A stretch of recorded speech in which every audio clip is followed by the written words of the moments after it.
Bien.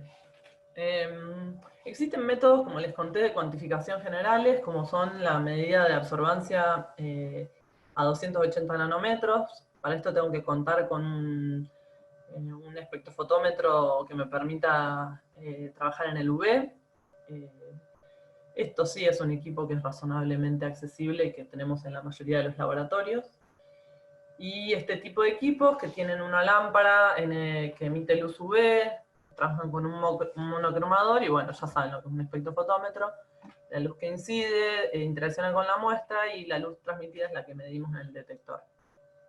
En las proteínas, los aminoácidos aromáticos, mayormente el triptofano y la tirosina, son los que tienen alta absorbancia a 280 nanómetros. Entonces, si yo considero que la mayor parte de las proteínas van a tener en su composición estos dos aminoácidos, supongo que voy a poder cuantificarlas en función de esto. Esto es simple, es rápido, es barato, es fácil de hacer, tiene varios problemas. Uno de ellos es que, fíjense, esta es la absortividad que tiene, la absorción que tiene una proteína, que más o menos tiene un pico de 280, pero fíjense que los ácidos nucleicos tienen un máximo de absorción a 260, pero a 280 también absorben. Entonces, ya sea que yo quiera medir ácidos nucleicos o proteínas, y dependo de estos métodos de absorbancia en el UV, voy a tener interferencia, es decir que voy a tener que tener en cuenta que a 280 también están absorbiendo otras moléculas, entonces la absorbancia que yo obtenga no se debe solamente a las proteínas, es importante que lo tengan en cuenta. Pero bueno, es una primera medida bastante fácil y rápida para llevar a cabo. Por otro lado, tengo reacciones de cuantificación con colorantes o por reacciones de óxido de reducción que son mucho más utilizadas hoy en día. Tampoco son tan caras y no dependo ya del UV porque este tipo de reacciones dan color en el visible, o sea que basta con tener, bueno, en este caso tendría que tener un lector de microplacas. Pero sí tienen muchísima más sensibilidad que la técnica anterior y menos problemas de inespecificidades. Acá les comento varias. La técnica de Bedford, que utiliza el azul de Kumasi como colorante, el Buret, Lowry y la técnica del ácido bicinconínico. Cada una de ellas utiliza una mezcla de reactivos y tiene distintos niveles de detección. Este es un ejemplo de lo que yo tengo que hacer. En todas ellas más o menos se trabaja de la misma forma. Yo tomo una proteína que conozco su concentración, por ejemplo la concentración en gramos por litro o miligramos mililitro, y hago una curva de calibración, es decir, distintas diluciones, llevo adelante la técnica, y a esas distintas diluciones le pongo los reactivos y mido. Por ejemplo, este sería el caso de utilizar albúmina sérica bovina en distintas diluciones, que yo conozco su concentración, 5 microgramos mililitro, 10 microgramos, 15, y mido la absorbancia. Esta es la técnica de ácido bicinconínico. Y con eso construyo una curva de calibración. Luego con mi muestra incógnita, que va a tener otra proteína que a mí me interese medir, lo que hago es medir la absorbancia. Entonces esta, por ejemplo, en rojo es mi muestra incógnita, me va a dar 0,2 de absorbancia, y lo que tengo que hacer es ver en mi curva de calibración a dónde me cae ese punto en concentración. Esto es más o menos lo que se hace para cualquier medición de este tipo. Bueno, ya tenemos idea de cómo se cuantifica una mezcla de proteínas o una proteína pura, pero tenemos que saber cómo podemos hacer para separarlas. Ya dijimos que hay distintas técnicas de separación que incluyen la cromatografía, pero hay una técnica que se utiliza mucho en lo que es análisis de proteínas, que es la electroforesis. Sirve para muchas cosas. Sirve para separar, pero también sirve para identificar, para determinar el peso molecular, para analizar el nivel de expresión, para analizar modificaciones que puede tener esa proteína. Hay muchos tipos de electroforesis. Acá están solo relatados algunos: el Page nativo, Page Uria, SLC Page, el isoelectroenfoque, la electroforesis bidimensional. Nosotros vamos a ver 3 de estas. Bueno, ¿cuál es el principio de la electroforesis? nosotros en un campo eléctrico sabemos que las proteínas pueden tener carga, y en ese campo se van a mover según su carga, pero también según su tamaño y según su forma. La electroforesis, o la técnica electroforética por excelencia que más se utiliza en los laboratorios de análisis de proteínas, es el SDSS-PAGE, que es una electroforesis particular porque a las proteínas se las corre en geles de poliacrilamida, pero en condiciones desnaturalizantes. Es decir, las proteínas pierden su estructura tridimensional nativa, porque se las trata, en este caso, con un detergente aniónico, que es el SDS, y con calor, lo cual las desnaturaliza, las despliega, y la proteína que antes tenía la estructura tridimensional nativa, ahora pasa a ser, tiene una forma, se denomina de barra, viene a ser, donde tiene unidas las moléculas de SDS, este detergente aniónico, y además si tenía puentes de disulfuro, ya sea intracatenarios, se utiliza un agente reductor para reducirlos y separar esos polipéptidos o esos puentes intracatenarios, de manera que la estructura siempre quede como una estructura de barra. Se sabe que más o menos 1,4 gramos de SDS se unen por gramo de proteína. Esto, si tengo exceso de SDS, voy a lograr que cada proteína tenga más o menos una relación de carga-masa constante, porque la carga intrínseca de la proteína ya pasa a ser, no es más importante, y lo importante pasa a ser la carga que tiene el SDS, que aporta todas cargas negativas. Entonces, toda la carga negativa, más carga va a haber si hay más masa, si la proteína es más grande, o sea que la relación carga-masa va a ser constante para todas las proteínas. En esta dada condición, las proteínas van a migrar ahora según su tamaño. Esto es una consecuencia que se da si conocemos las ecuaciones de migración de las proteínas en electroforesis, y vemos que a una dada carga-masa constante lo que queda en la migración electroforética es el factor tamaño. Este es el mismo ejemplo que les estoy dando. Tenemos una proteína que tiene 2 subunidades y una proteína que contiene una sola subunidad. Las 2 unidades unidas por un puente de disulfuro. Lo que hago es calentarlas, desnaturalizarlas con SDS y además agregarles un agente reductor, que en este caso es el beta-mercaptoetanol, y las someto a una electroforesis en una matriz de poliacrilamida, y lo que voy a obtener en este caso son bandas que se van a corresponder con el tamaño de estas proteínas. Fíjense que la proteína A tenía un tamaño pequeño, migró más, mientras que las proteínas de mayor tamaño, como la proteína B, se ven más retenidas en la matriz o en el gel de poliacrilamida. Siempre en este tipo de electroforesis, que es el SDSS-PAGE, las proteínas van a migrar hacia el ánodo. Siempre nos acordamos ánodo, que es hacia donde migran los aniones, y porque están enteramente cargadas negativamente. La matriz de poliacrilamida se construye cada vez que se hace un gel. Lo que uno hace es mezclar los monómeros de acrilamida con un crosslinker que se llama bisacrilamida, que va a unir después estos monómeros de acrilamida que van a ir polimerizando, los va a unir en mallas, y esta polimerización se da en presencia de un iniciador y un catalizador, que son el persulfato de amonio y el TMED. Esto es lo que uno normalmente hace en el laboratorio, y dependiendo de la concentración inicial de acrilamida que uno utilice, es el tamaño de poro promedio que se genera en esa malla de acrilamida. Por ende, de eso va a depender cómo se dé la resolución entre proteínas de distintos tamaños. Esto, bueno, lo van a ver más en detalle cuando vean todos los videitos seguramente que Eduardo está compilando, para ver la parte de la práctica de lo que es electroforesis de proteínas, y un poco más el principio del SDSS-PAGE.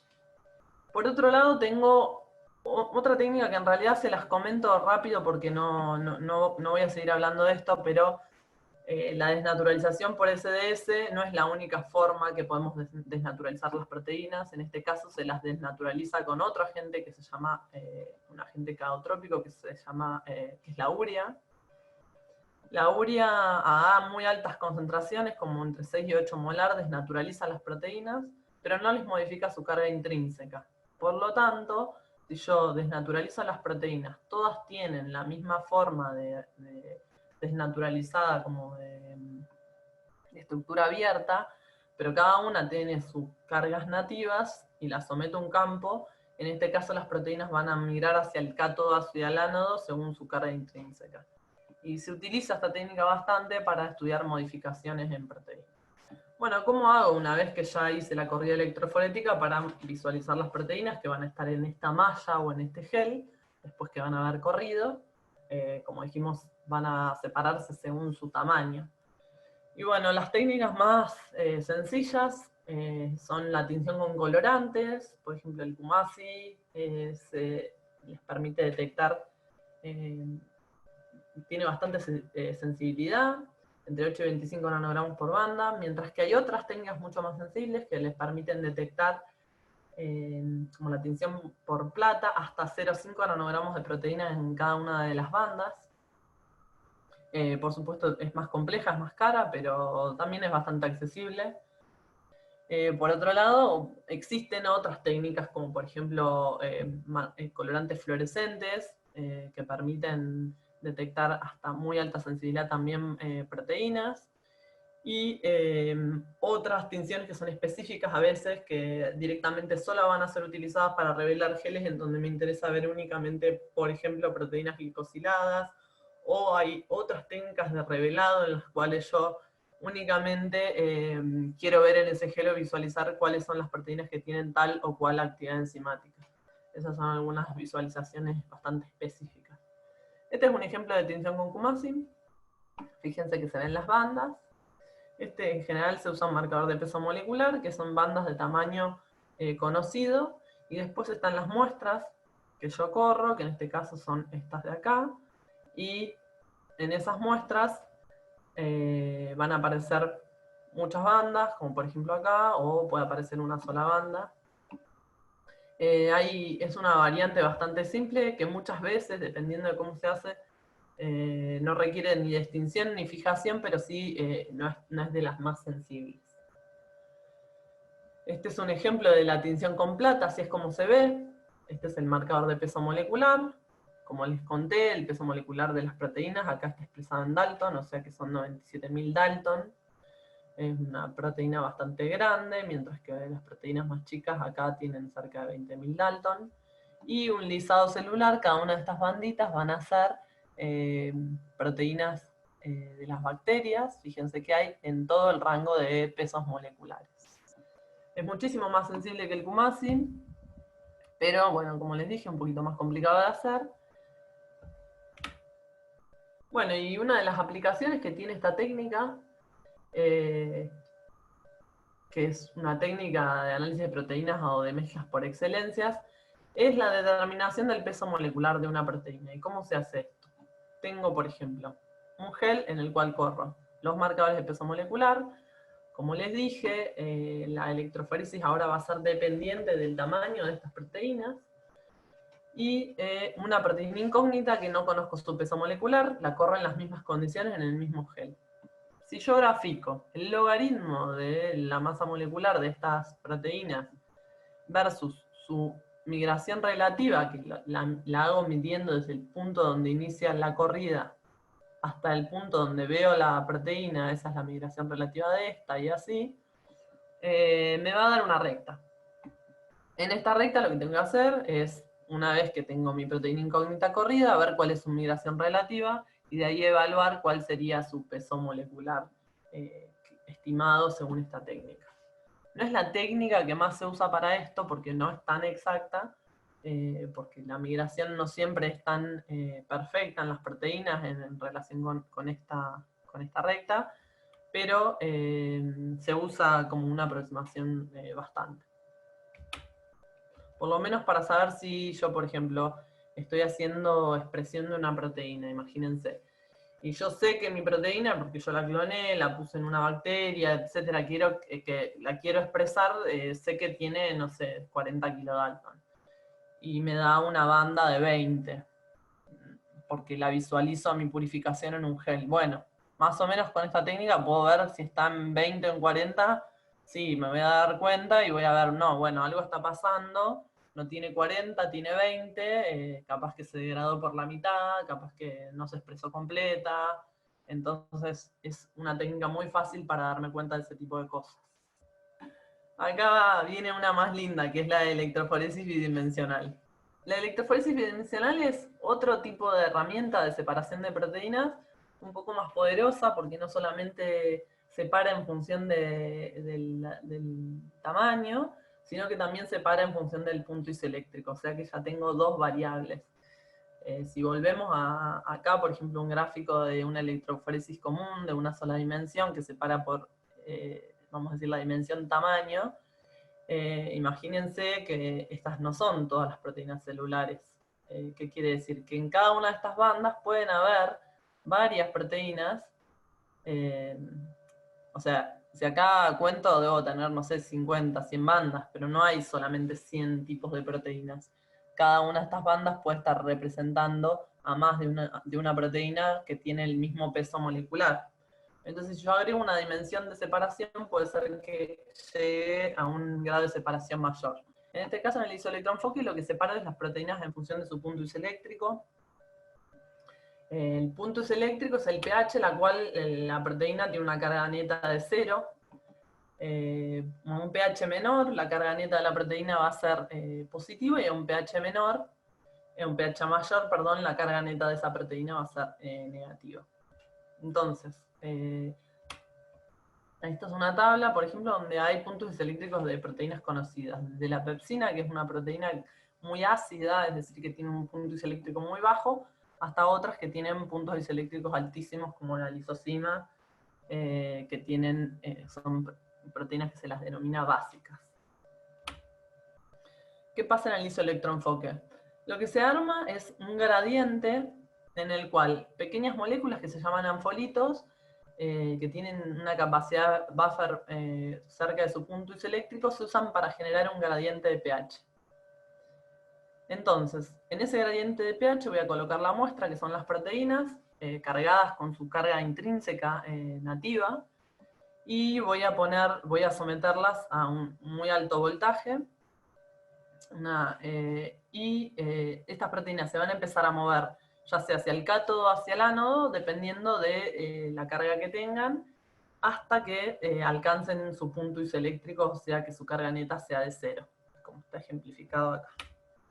Entonces, este sería el caso de la primera dimensión, en la cual las proteínas se van a separar en función de su punto isoeléctrico, y luego de esa separación, esta tira de proteínas que yo separé, la voy a someter a una electroforesis común, como la que les conté, desnaturalizante. Ahora todas las proteínas se someten a una desnaturalización con SDS, y las corro en el gel, y ahora las separo por tamaño.